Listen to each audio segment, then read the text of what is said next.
Wolf administration claims they plan to appeal the ruling, but if Pennsylvania plans on getting their economy back on track, this is probably a good start.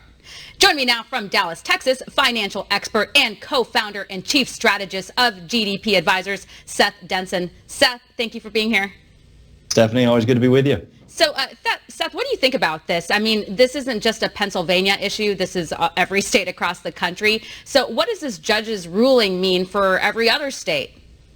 Well, hopefully that these other states are going to have to start looking at what this judge's ruling was. I mean, the First Amendment to the Constitution, right? The right to peacefully assemble. This is in our founding document. And so certainly these almost draconian measures that many of these governors are putting into place just flies in the face of American citizens' right. And when it comes to these businesses and trying to get the economy open, the government has shut many of them down. And certainly I was pleased to see that this judge said enough is enough. Yeah, and a lot of businesses that I talked to never received even a cent, not one penny from the government to help them. And of course, a lot of them were willing to play ball and shut down while we flattened the curve and had a better understanding of the virus. Then a month goes by, 2 months go by, then several months go by, and we're still in the same place, yet these businesses don't even know if they can survive.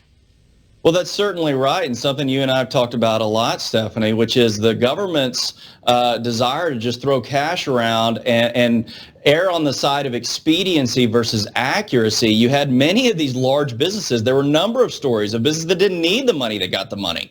And this is the issue we have when businesses can't operate in a manner that they should be able to operate in. Government-mandated shutdowns will kill and cripple our economy, and Congress is not good at making sure they manage the monetary flow very well. Yeah, of course, the arbitrary rules, if you will. So you can go to the liquor store, but you can't get a haircut, but you can get a haircut or get your hair done if you're House Speaker Nancy Pelosi, of course. Now, there's a lot of talk about the coronavirus relief bill. According to Reuters, a group of 50 Democrats and Republicans, they're working on unveiling a $1.5 trillion bipartisan legislation.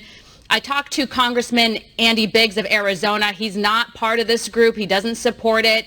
He doesn't see this passing. I asked him if there's going to be any help before the election. He says that they're working on it, but we'll see. Yeah, I'm not holding my breath here. Again, I think that anything that could be advantageous to the president, Speaker Pelosi is going to make sure, as will Chuck Schumer, that it doesn't go anywhere. That being said, as we've talked about a number of times, I have a great fear in Congress's ability to accurately apply cash appropriately. And certainly if we're going to spend $1.5 trillion, we certainly need to try to get more out of it than we saw in the first number of corona relief bills that came out of Congress, which quite frankly, I don't think ultimately served their main purpose. Well, and now we're starting to see some of these state officials with their hands out looking for money when some of them made this coronavirus pandemic much more painful than it needed to be. Yeah, that's exactly right. And what we've seen out of the Democrats and the House Representatives, they want to use this as an opportunity to, to get their wish list accounted for. And this is the concern, again, as we've mentioned, this is our great-grandkids' money, maybe even our great-great-grandkids' money at this point. Our elected leaders need to lead, but they need to operate the federal government like every person in the United States has to operate their family budget responsibly.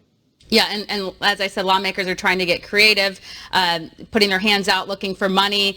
They'll take money from the rich. Apparently, the taxing the rich proposal is gaining steam in New York City. De Blasio thinks this is a brilliant idea. Yeah, he thinks he's Robin Hood, but in reality, he's robbing you. And the reason I say that is 1% of New York City occupants generate 43% of the tax revenue to the city of New York and 50% to the state. Just in June alone, the state of New York, or city of New York, saw a significant reduction in taxable revenue, and that's in large part because of these policies that are trying to be implemented by Mayor de Blasio. These business people that are in the city will leave the city if they keep trying to do this, and that will have a negative impact on those persons in the city that need assistance the most. Yeah, absolutely. Well said. We're going to have to leave it here. Thank you. Thanks, Stephanie.